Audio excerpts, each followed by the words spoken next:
if you just spoon it out. And that's the right way of serving it. So don't cut it down, take the lid off and then dip in. So that's coming a little later. But welcome. This is very much, as I said, when you all started coming in, the weather we're having at the moment is perfect for Spanish cheese. Shall I tell you something? Today I went to pick up my cheese from the warehouse and I was in such a flap I had to go to the bank and all the rest of it. It's such a to-do to get to the bank even. And I came home and I got home and I, a couple of hours doing stuff at home. And I looked around and I thought, oh, I better sort out this cheese. And I realized that I'd left the cheese in my car for 3 hours. And I thought, oh my God, what's going to happen to this cheese? And I went and took it out and it was absolutely boiling in the car, obviously. And I got it back and the cheese was perfect. Now, this tells you a lot about the cheese because it's handmade, most of it, some of it is raw milk, some of it isn't, but it's a slow process of making a cheese. It can withstand all sorts of temperatures. And I didn't put it in the fridge and I left it out and I'm touching it all now and it's absolutely à point, as they say, absolutely perfect. So when you've got good cheese, you shouldn't be too afraid about all the, keeping it hugely cold. And we've got all sorts of ways and means of keeping cheese.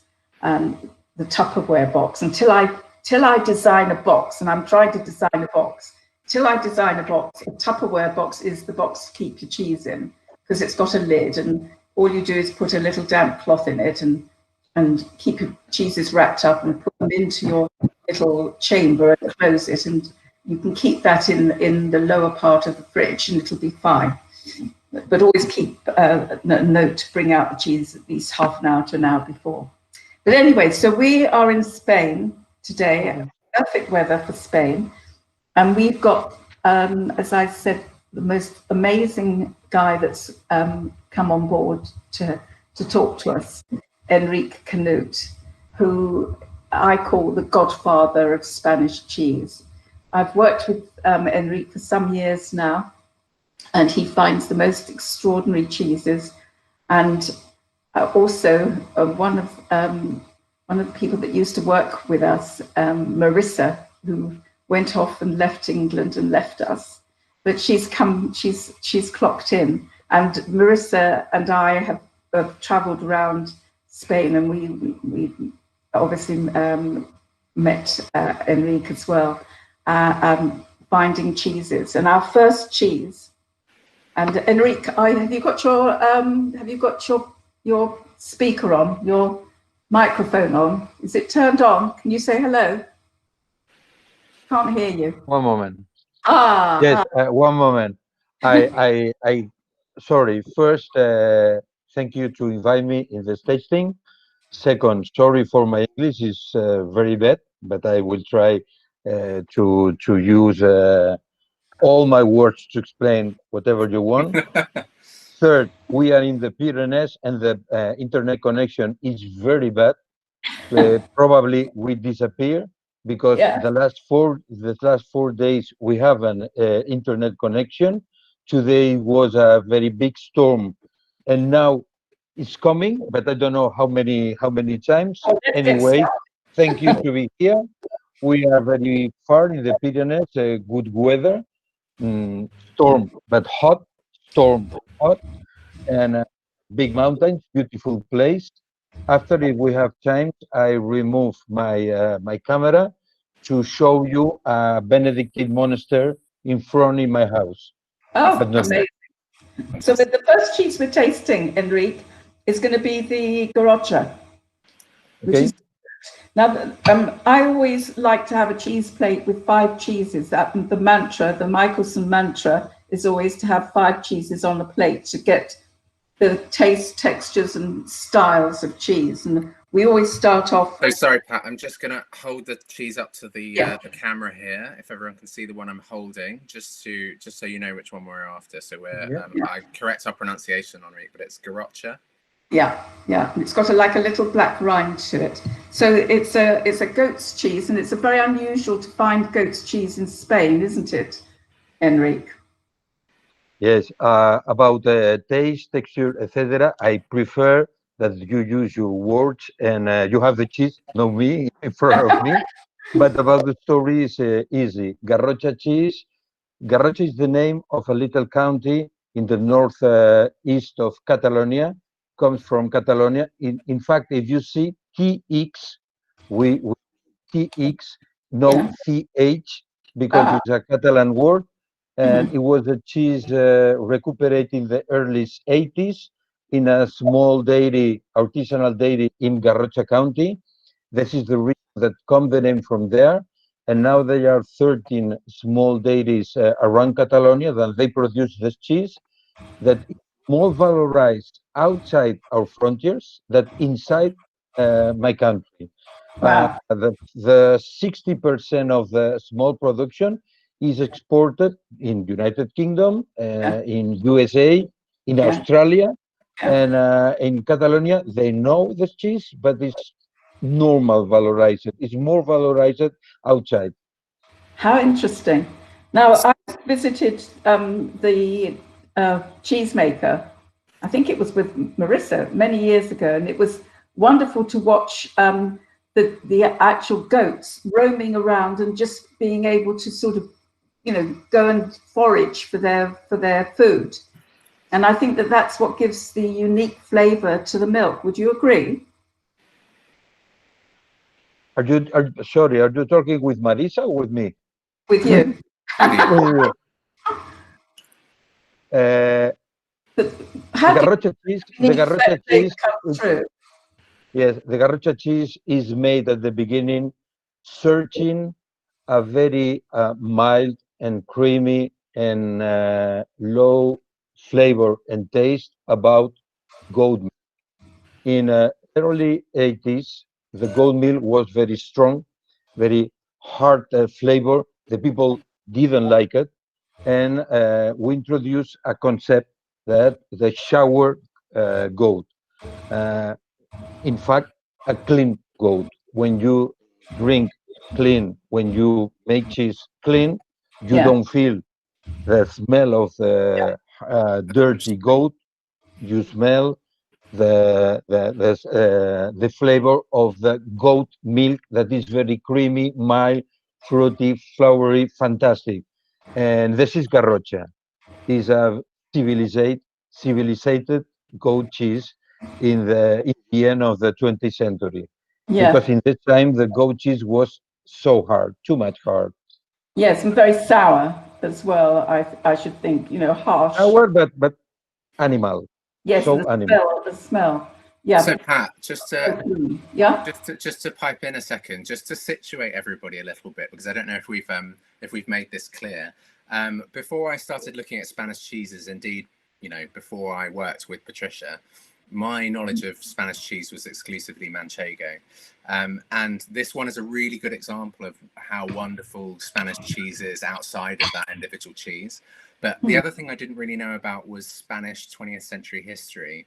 And the thing that's amazing about this cheese, and indeed Enrique, is that just as in this country, for different reasons, we kind of got rid of all of our traditional cheeses. General Franco, during the kind of authoritarian regime during the middle of the 20th century, all the way up to 1975, had basically destroyed all small cheese production, partly to kind of make large cheese production to make Spain self-sufficient, but partly to get rid of those small cultures in the Basque region and in Catalonia specifically. And so Henri was one of the key person in rescuing these cheeses from extinction. And if I'm right, Henri, this is one of the ones you kind of rescued and got going again. Well, I agree, and thank you for the story. I say small story, but it's a deep story, because in the 80s, at the early 80s, many people produce artisanal cheese at home. All the market was black market, no healthy permission. The healthy permission for the small producers started in the middle of 80s when we did a long study during 3 months, 17 people moving around Spain, and we looked that almost the 30% of all Spanish cheese production was illegal, was black market, and was traditional cheese.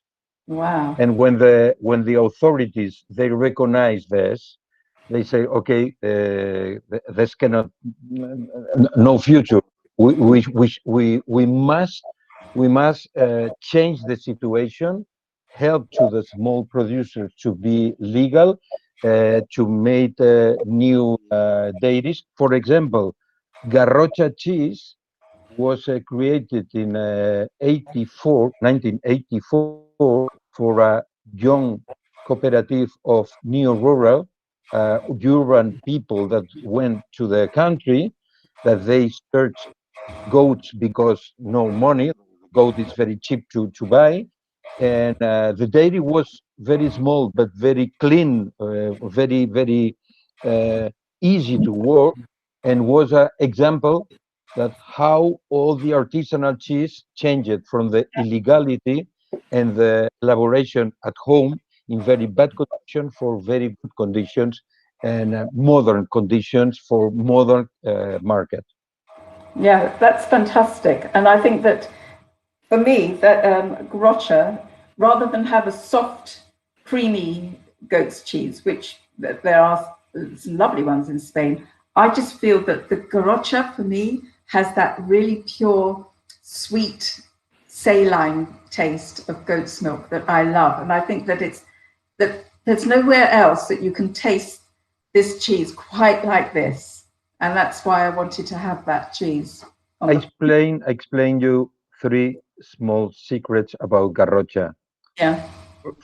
First, we use it at the beginning, and now starters with diacetilo. The diacetylatic is the flavor of the butter. Ah. And we use starters that a part of the starters is Streptococcus diacetylactis, and they made butter flavor with goat fat. This is very interesting. Yeah. The second is that we use in this elaboration that we wash the curd. This practical, very used in cow milk, for Gouda, for many cheese, but never goat cheese. And the goat milk have so much lactose, they have a very capacity to acidification, and we take out this capacity washing the curd. Pasta lavada, we say pâte lavée en français. Yeah. Many cheese, but always in cow milk, never use it before with goat milk. Wow. And the third, we didn't think about mushroom, blue mushroom outside. Yeah. At the beginning, we wanted to do a normal cheese, but Garrocha area is very rainy, very rainy, very wet, and all the cheese grow the mushrooms, Yeah. and we didn't want. And we clean outside the skin, and the mushroom grow and grow and grow, and we say, okay, Garrocha cheese will be a cheese with a mushroom Yeah. skin. Me rindo. I cannot. No, but I'm glad you did, because it lends itself to the cheese, to the texture that you want to have for that cheese. I think it really does.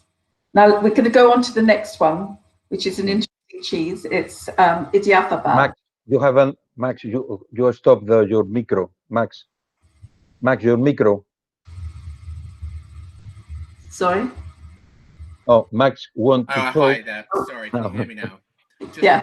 Just for anybody that's watching, because Pat and Henrique said something very interesting there about the rind.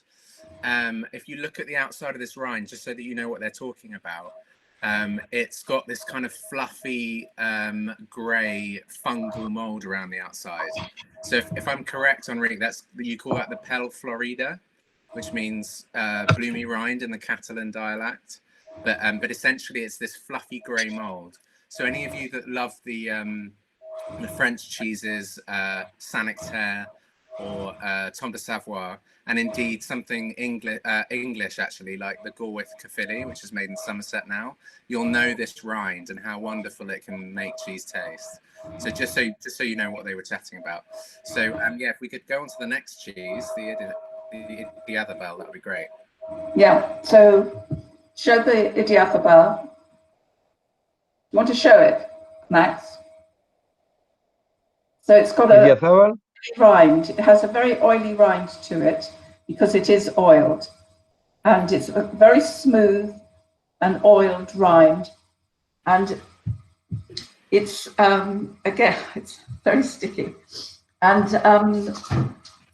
this one is from Navarre, which is closely related, I think, to France as well. The Navarre region has associations in France, in southwest France as well, dating back to medieval times. But again, it's this time it's a ewe's milk. It's the first one was a goat, and now we've gone on to ewe. And we said the whole essence of this tasting was more than manchego. And manchego, as you know, is made with ewe's milk as well. But this particular cheese, because it's got an oiled, rubbed rind, it has a slightly different flavour to it. It still has the sweetness of the ewe's milk.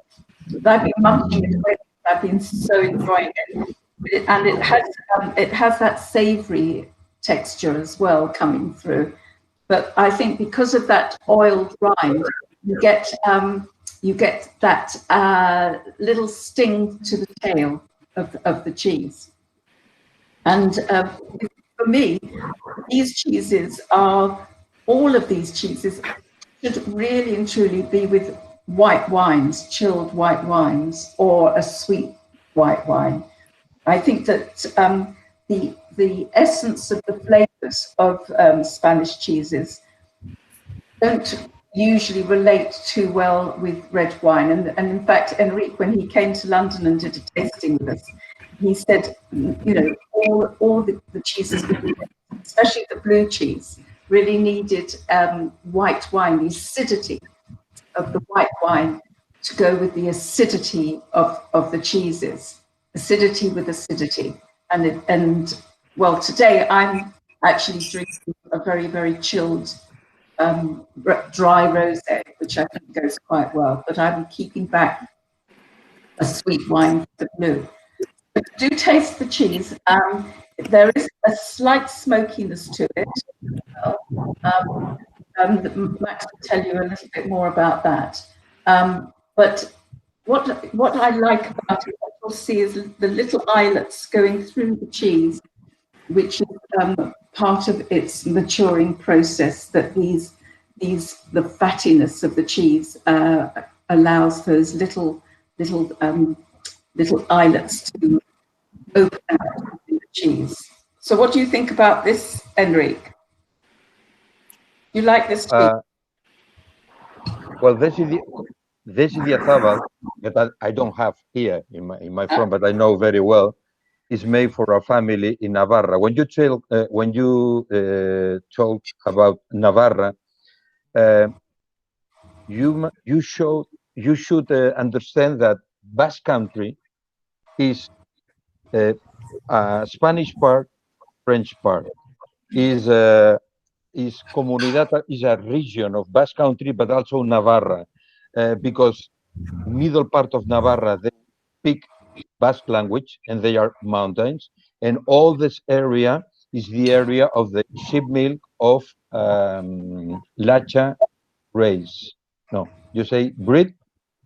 La raza, Marisa? So yeah, raza? so the Lacha and Carranza are really, really ancient breeds of sheep that I think, Enrique, have been around in that part of the world for thousands of years. Yes, yeah. So they've not been introduced. Roquefort is made with the milk of that sheep.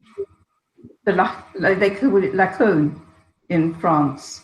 Oh, in France, then they don't use Lacone, they use Marek. Manek. Right. Manek is a brother is a brother cousin of Lacha. They are very similar, Yeah. but in the French Basque Country, it's forbidden for Osoirati, that is the other PDO cheese, Idiazabal in Spain, Osoirati in the other part, but they Yeah. don't use Lacona. La Lacona, they use it basically in Béarn, in Ariège, and part of Aquitaine Yeah. to do Pyrénées Brebis, no PDO, Pyrénées Brebis, and Yeah. some forms of Roquefort that go to Roquefort case to ripening. But basically, the Idiazabal is made only with Lacha and Carranzana bread. Raw milk, whole milk, and one of the characteristics of this cheese and all Idiazabal cheese that is made with a small quantity of real lamb rennet. All the producers for regulation is obligated to use a small part or all the part of the rennet that they use is an animal rennet Yeah. made from lamb Yeah. and have this taste more spicy, hot, piquant, and a little bit acidic. This point of aesthetical and piquant comes from the real lamb rennet of the elaboration. So when they make the rennet, do they make it on the farm? Do they use the lamb stomachs on the farm and drying, you know, All times, yes. All Yeah. times, yes. Everyone, when they sell the lamb to the slaughterhouse, they recuperate the lamb of the milk, the lamb of the milk use. But now they buy directly the lamb in the slaughterhouse. Yeah. They and normally these stomachs are dried and they use with salt. They crush together, all together, and they prepare this rennet with water, not hot water, but templado, tiede, uh, 40 degrees centigrade, and they prepare the rennet and the liquid they use in the raw milk for the coagulation. And this is one of the secrets and big difference. For example, if you take the recipe of Manchego, Idiazabal, Zamorano, the recipe is the same. Is the same. What is the big difference? The breed of the animal, if it's made with raw milk or pasteurized milk, the rennet, and after, of course, the conditions of ripening of every cheese. It's very different. Basque Country is very cold and wet anticline of Manchego. Is an altiplane in the middle of Spain, continental climb. Now, for example, in La Mancha, now probably they have 40 degrees centigrade. Is a hell. You know, they are a sentence in Spain. They say La Mancha. Dicen 10 meses de infierno, 10 meses de invierno y 2 infierno. 10 months of winter and 2 months of the hell. Yes. Because they pass to the very cold to the very hot in few weeks. Yeah. And Sorry that tells in the flavor of the cheeses as well. And I think with the climate in Navarra, as you say, is cooler.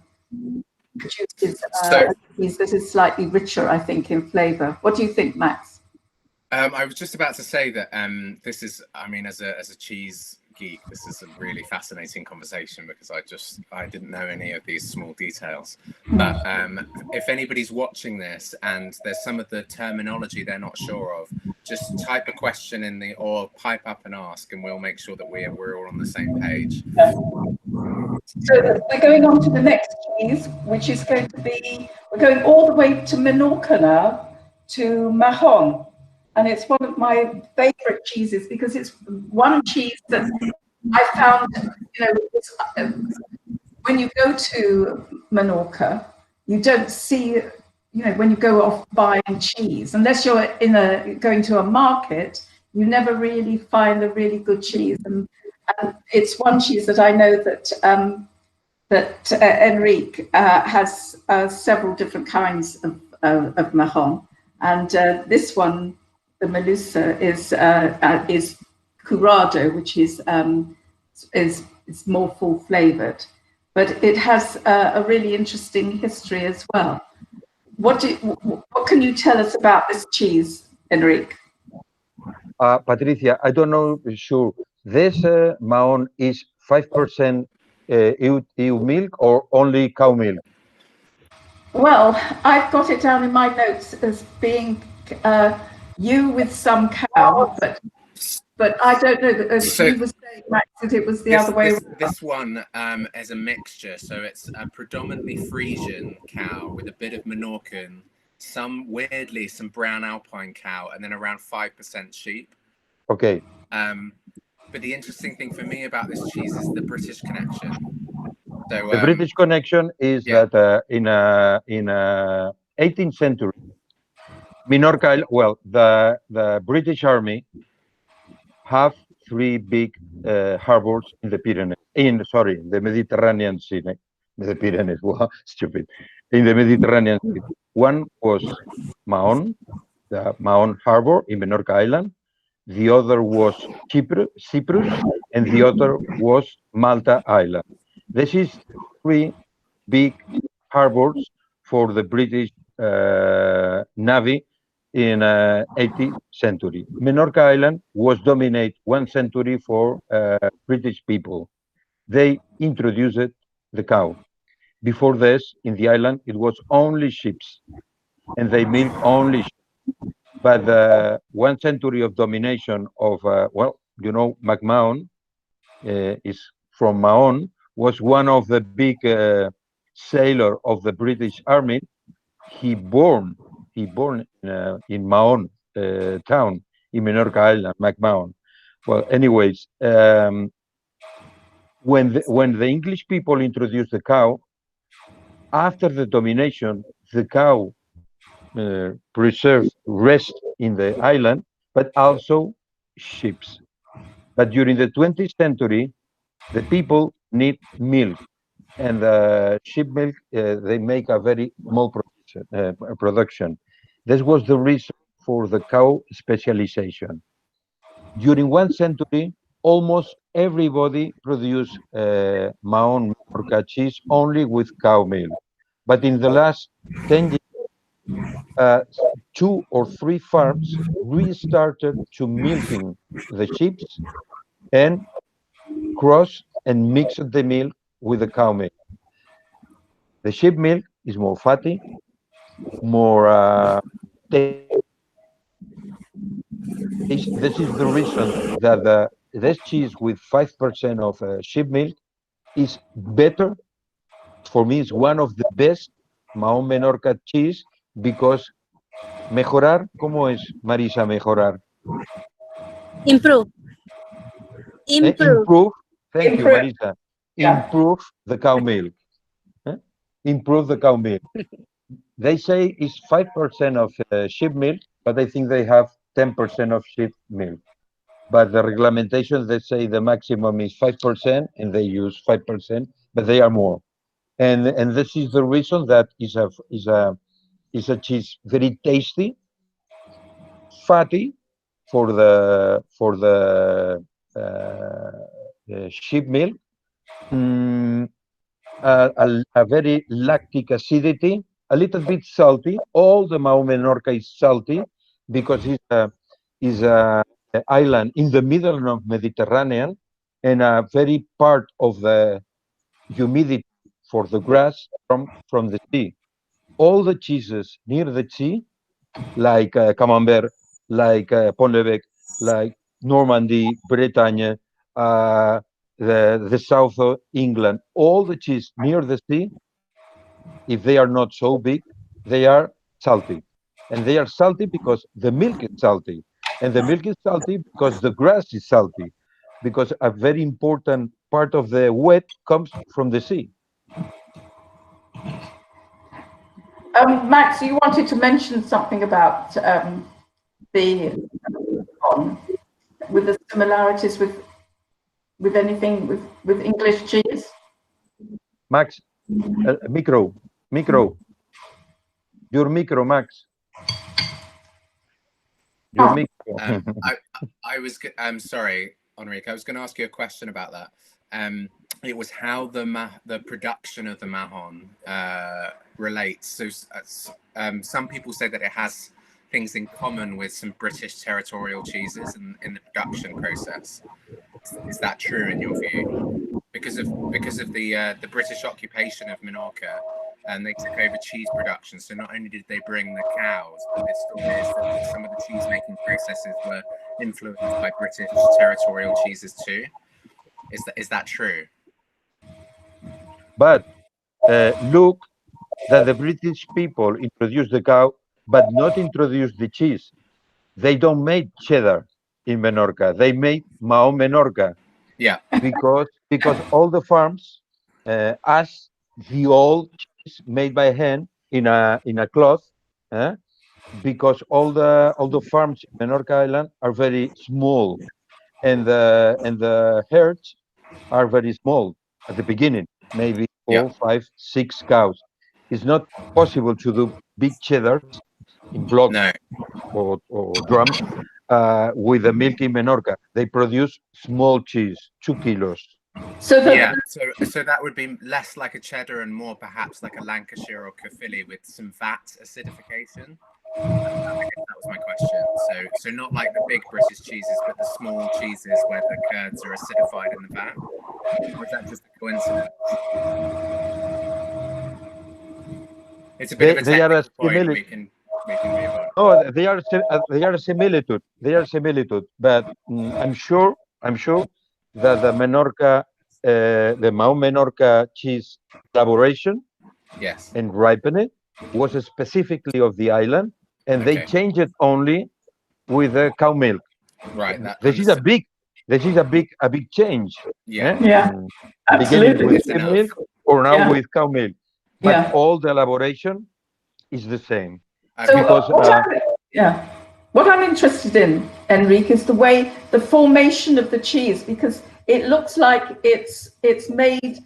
The curds are put in a cloth and they are squeezed out, of the whey, and because the molding of it is very unusual. It's beautiful. It's one of the craft made cheese more important for me at the world, because after the milk, raw milk of the farm, after the coagulation, they cut the curd and they introduce the curd inside a cloth, and they manipulate all the curd by hand, one by one, and incredible. They put there, dry the cheese, and restart again one by one, and at the end they made a Marisa, un cordel. ¿Cómo se dice un cordel? Un cordel. Oh my God. Well, anyway, they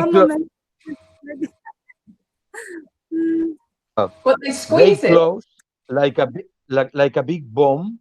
They press it and take this form. It's like a square, but very round, the forms. And one of the forms to recognize the artisanal cheese is in one of the face, they are the lines of the cloth. Yeah. When you look the lines of the cloth, good signal. It's made by hand. Well, we would only expect. Now I come. Come? A thread, un thread, un cordón. Un thread. Pressed, yeah. But what is very specific, I think, about all the cheeses we're tasting is that the saline quality, the saltiness and the sweet, earthy saltiness, which again, when you're tasting cheese like this, it always makes you hungry for more and makes you thirsty as well. So it's a fantastic cheese course, because you are enjoying the food because it's making your mouth water, but it's also making you want to drink as well. So that's ticking boxes for me. I hope everyone else is enjoying it as well. Now we're going on to this little fella here, which is the water. Yeah, so I hope everyone's opened it like I've done, just taken off its little lid. Now this is a relatively new cheese, would you say, Enrique? No, exactly. In fact, this cheese, retorta, is a brother cousin of torta del casar. This is made in a big farm named Finca Pascualete. Is a very big, I don't know the word, latifundio. Latifundio is a big farm of 400 hectares, more or less. Sorry, 4,000 hectares with a big flock of 8,000 animals. Lacon. They are specialized in sheep milk. No merino, no entrefino, Lacon. They produce milk. At the beginning, they sell milk 15 years ago, and 15 years ago, they started to produce themselves the cheese in the farm. They decide to produce torta style, but in very small form. You have here retorta of 300 grams, but you can find retorta of 150 grams. Yeah, and that's retorta. What we've got the little ones. Yeah. This is 140. Sorry, I don't look so well. This is the smaller. This is the smaller, because the regulation of torta del casar, they don't want make cheese low than 600 or 700 grams the form. It's a stupidity. It's very stupid. It is, because you can't eat it in one go. At least this, everyone who's enjoying this now will eat it in one go. And a lot of English people, when they taste this for the first time, they say it's like having an orgasm. It's the best thing that they've ever tasted, because we love the flavors of that it's giving us, but also the texture. It's all about the texture with this cheese, and I think the texture comes from the real vegetable rennet, because they use the elaboration, ripening of torta, but in a small size of 140 grams. But in the elaboration, they use it also real vegetable rennet.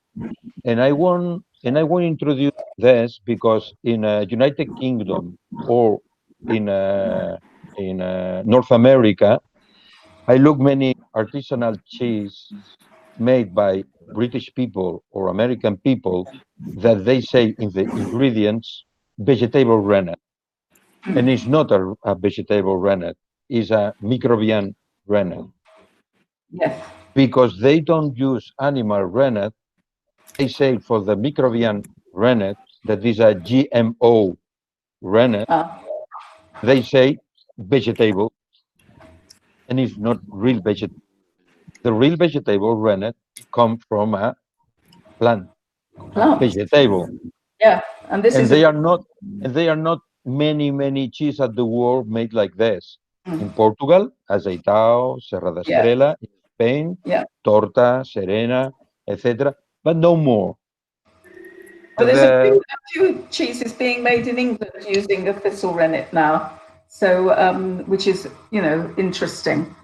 But it's not grown wild like in Spain and Portugal, where it grows wild, and where the herds are eating the pasture that's got thistle in it as well. So it's very, very easy to curdle the milk because it's just full of this vegetarian rennet already into the milk, and it's a absolutely delicious cheese, and one that you have to eat in one go. You can't keep it, because if you keep it for the next day, it's never the same, is it? I don't know. I'm sure you eat it very, very quickly. Did you want to say something?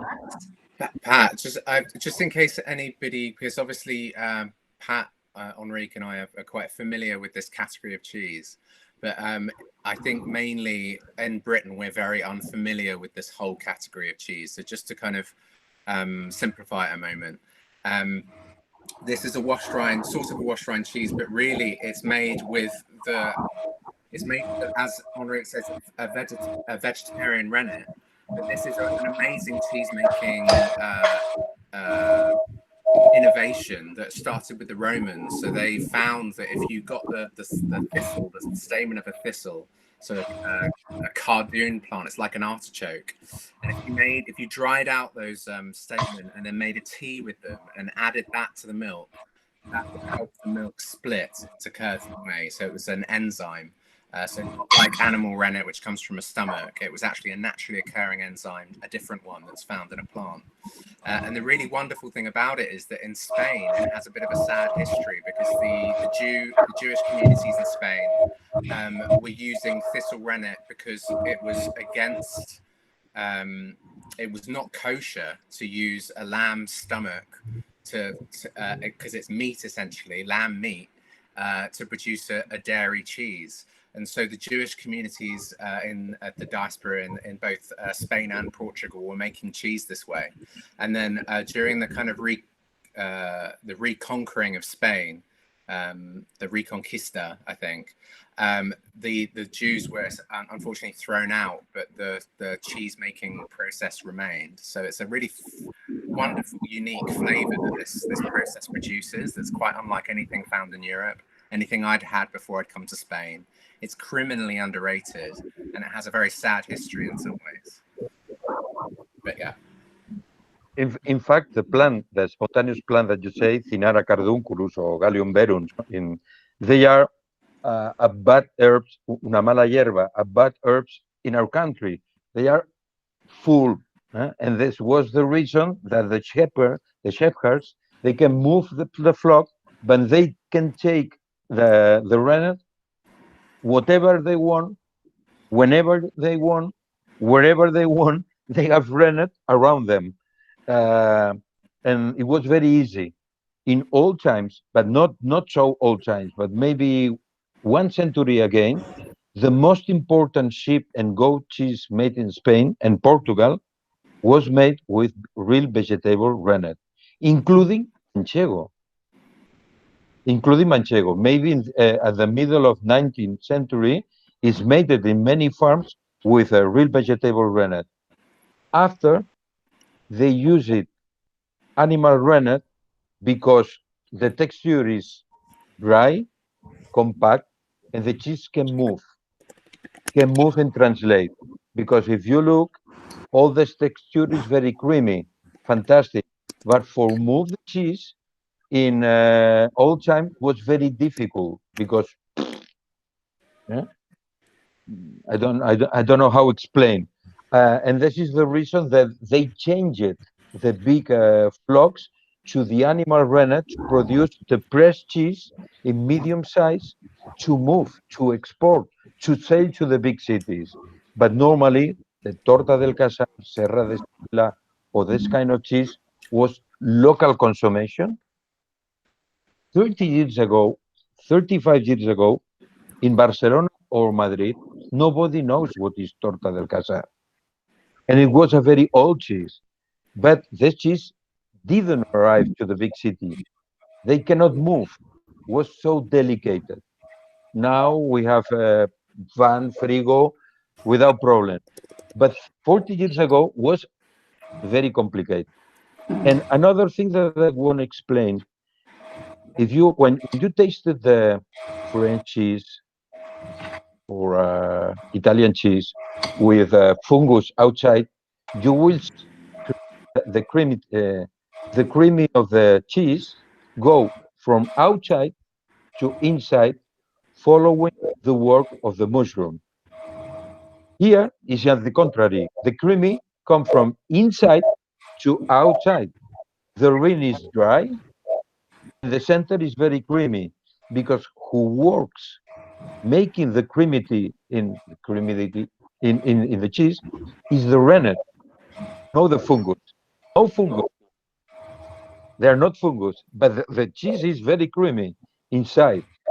It's very fat, high acidity, vegetable rennet, and all that make this creamity very particular, very different of other kind of cheese. You can Yeah. like it or not, but it's very very different. I think it's absolutely delicious, but I think as well, you know, some people might think, oh gosh, it's you know, an artichoke thistle that is put into the milk to change the you know, the milk into curds. Is it going to be very bitter?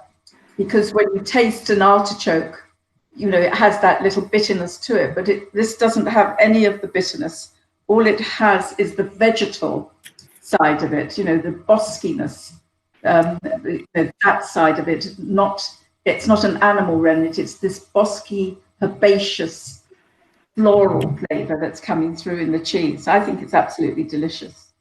All the point of the bitterness, the bitterness of the cheese, and the acetical.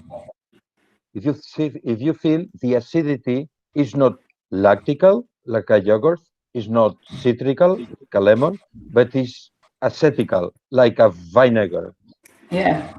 This come from the vegetable rennet. Yeah. This point acetical and bitter comes from the vegetable rennet. That you like it or not.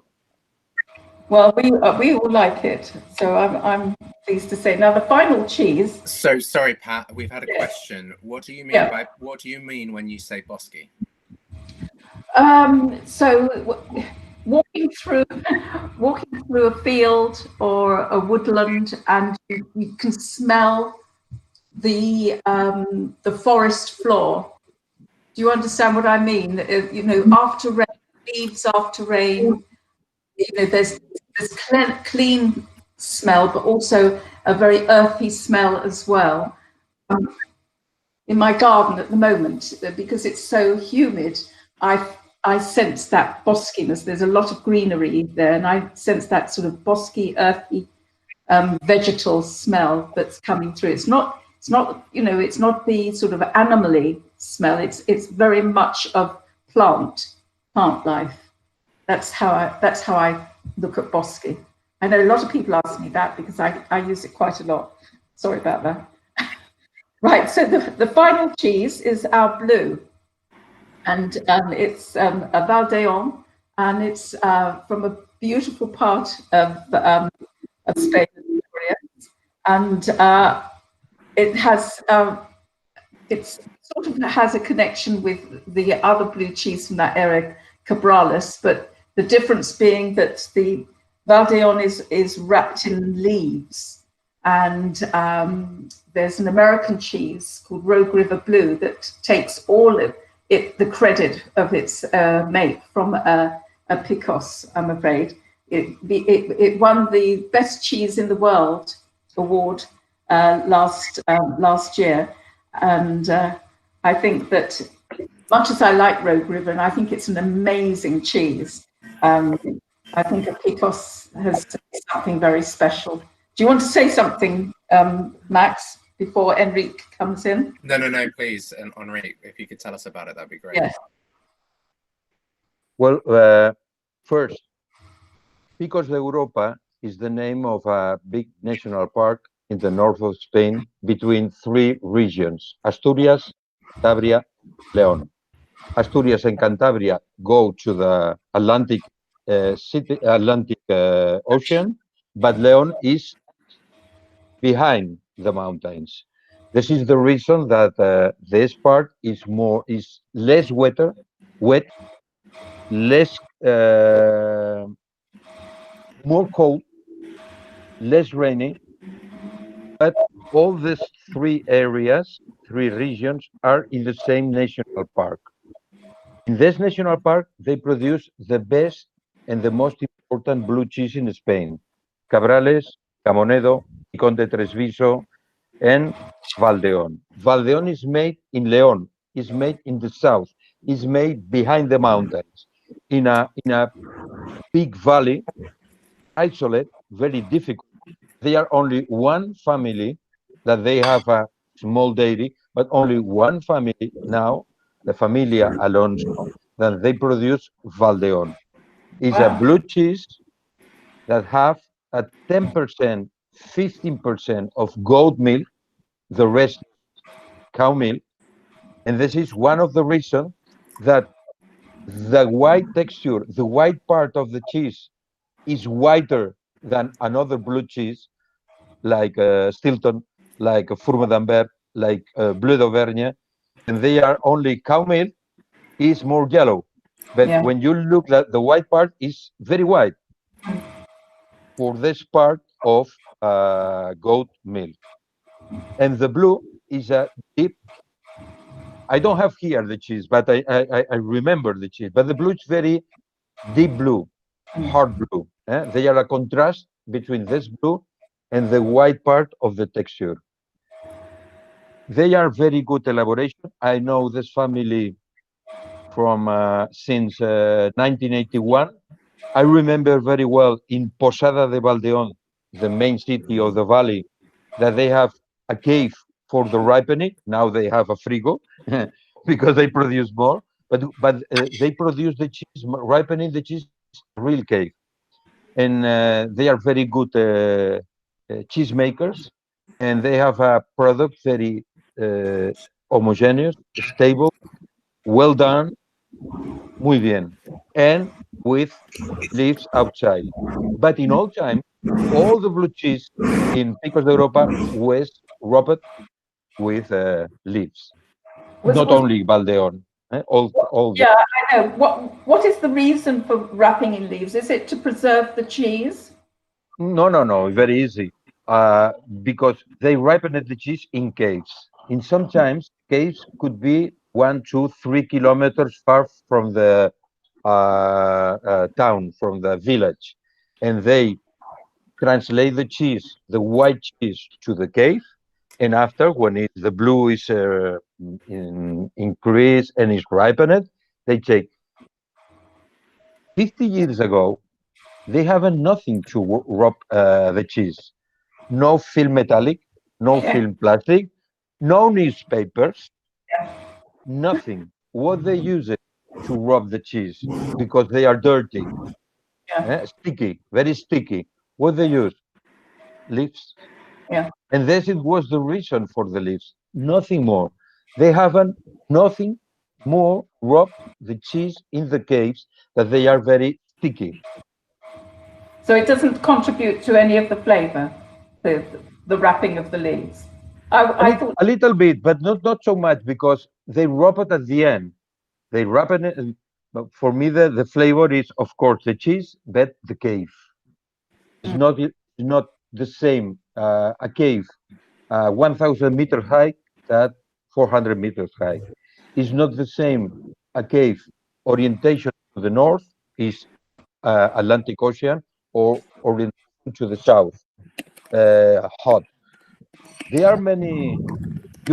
Now in Spain for Cabrales, Picon, etc., there are some cheesemakers that they use the name of the cave to define the cheese.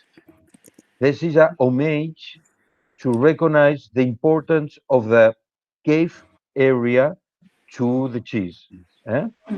If you see Cabrales de Pepe Vada, they say, I've forgotten the name, Traslito or something like this. Is the name of the cave. For example, Javier Campo in Tresviso, the Picón de Tresviso, they make the reserve of the cheese, they make Tres la Peña.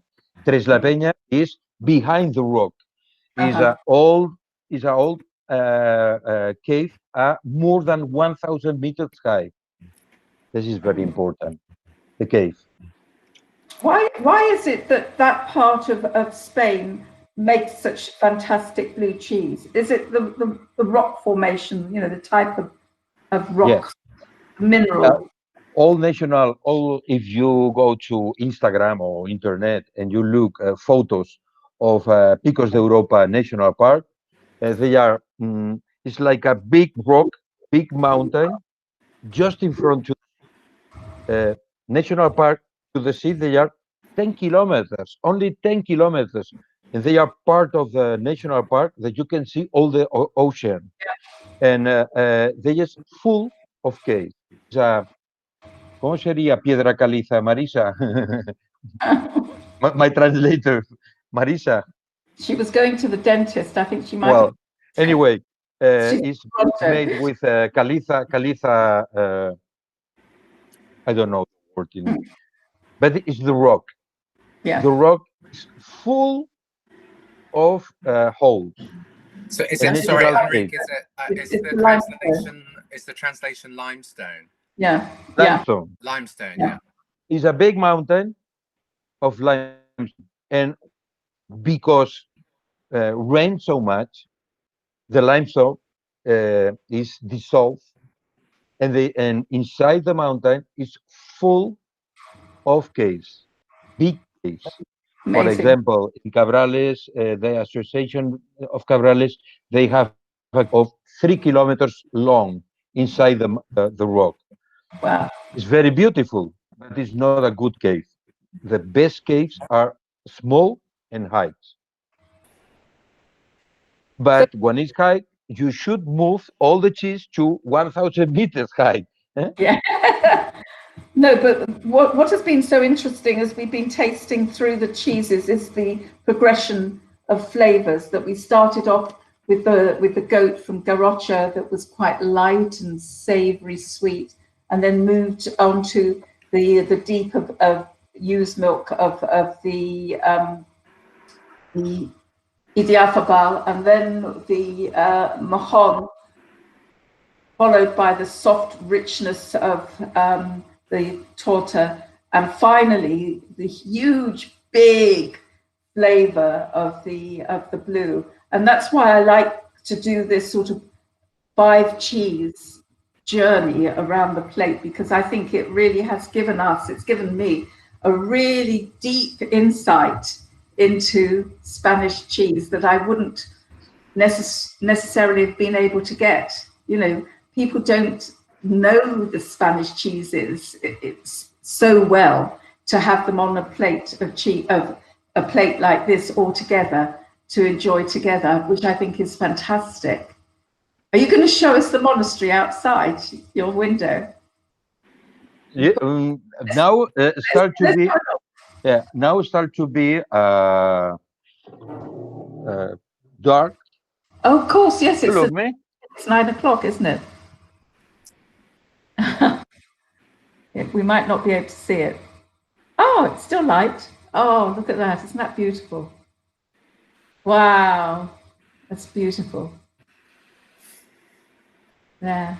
Isn't that lovely? Oh, wish I was there. If we look, I'm in a valley with a big river. The people make kayak, make rafting. Yeah. It's one of the big river in the Pyrenees, and all this area that you look with forest was old salines making salt. The name of the village, the name is Gerri de la Sal, Gerri of Oh, the Salt.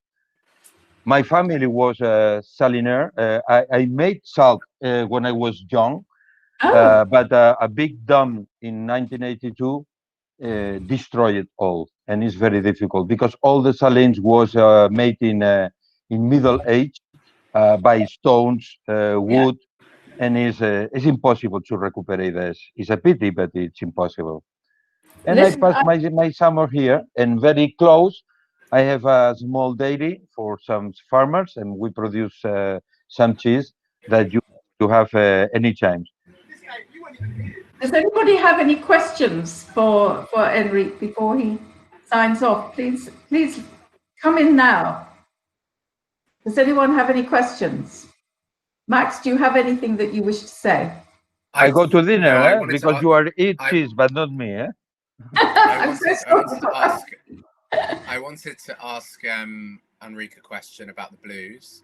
I always associate Cabrales and Picos, Valdeon, with a spicy flavor, and we've had quite a few comments about this, about how it's piquant or peppery or spicy. Is there a reason for that flavor in these blues that you don't necessarily get from blues from other parts of Europe and indeed Spain? Well, I didn't taste Valdeón that you have now, but I'm sure that the Valdeón that you are tasted is the most suave, soft taste from the other, because Yes. Cabrales and Picos are harder. Why? Many inputs. Okay, But many variables. see, many variables. But in the case of Valdeón, the Valdeón is the most industrial inside the artisanal region.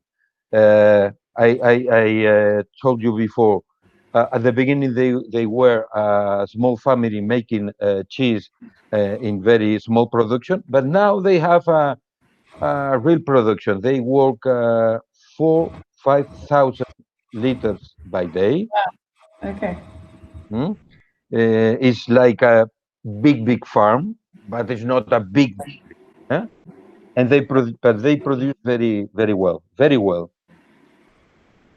Listen, I want to thank you so much, Enrique, for joining us. This has been absolutely fascinating. And thank you, Enrique. Yes, for you to take time out from your holiday to spend. I propose you next time made a tasting only with the cheese that I produce in the small dairy of Pyrenees.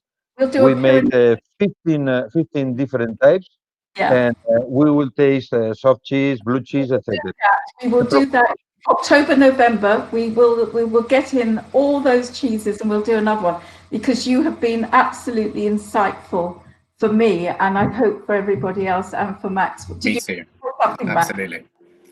I just wanted to say thank you. It's thank you so much. That was just thank you. Yeah, that was so interesting. Thank you so much. Goodbye. Bye-bye. Bye-bye. So we just want to say au revoir to you, or adios, amigos. But Max has got a few details of the next tutorial, which is absolutely tomorrow. So this was. Can I ask Goodbye. Absolutely, please. I asked earlier about the rind, and like, because a lot of cheeses you can eat the rind, but are there any cheeses where rind is like important to have with the cheese, or is it always slightly part like a waste product? No. So that's a really good question. If it's, as long as it's not plastic or wax, my rule of thumb is if you can chew it, try it. And if it's a soft, if for most of them, the torta might be the exception, but for most of them, soft cheeses, the ripening molds are on the outside, and they're probably the largest flavor contributors. So you're actually cutting off one of the most flavorsome parts of the cheese. When it comes to something like Parmigiano Reggiano, those rinds are gold dust for cooking. And if you get home late at night after a few drinks, I recommend putting one in a microwave until it goes crispy, because it'll blow your mind. So yeah, but by and large, try the rind. Would you like to tell them about the next tasting? Because absolutely. That's tomorrow. So the next tasting coming up will be a bit more of a kind of journey around new or contemporary British cheese. So we'll be talking to two fabulous cheesemakers in Suffolk called Johnny Crickmore and Julie Cheney. And we'll be trying some fantastic raw milk artisan farmhouse cheeses alongside those, and Pat will be talking to them. And then on the 2nd of September, we've got the Italian cheese night. So we'll be doing for Italy what we did for Spain. But obviously it'll be me and Pat for that one. So we'll have a kind of like whistle-stop tour. I'm trying to get hold of someone that can speak good enough English. It's a bit of a struggle. It is, but if not, I think between us, we've both got plenty to say, hopefully. Yeah. But yeah, so tune in for those, and then a little while after that, we've got almost an interview really with Mary Quick, who makes a cheddar and now a hard goat's milk cheese in Devon, and she is I think it's fair to say, Pat, a bit of a card. So yes, fifth generation. yeah. Cheesemaker. So, you know, but we'll be trying some other cheeses from, you know, that are territorial and maybe not so territorial. It's going to be an interesting one, that one. But she's, and I imagine there'll be a bit of debate. Listening to, yeah. So I hope you've enjoyed it. Have you all found it interesting? Yes. Yeah, it's quite in depth. So thank you for hanging with us. No, it's been absolutely marvelous. I mean, it's been great for us to be able to connect with Enrique, because he comes over maybe once a year to see us. So having him connecting with us was absolutely magic for me, and I know it was for Max as well. So thank you, everybody. Max, do you want to sign off? I think no, you've said it all. Thanks, Pat. We've had a great time. Thank you very much. Enjoy the rest of the evening. Thank you. Bye. Thank you very much. Thank you all. Bye. Bye.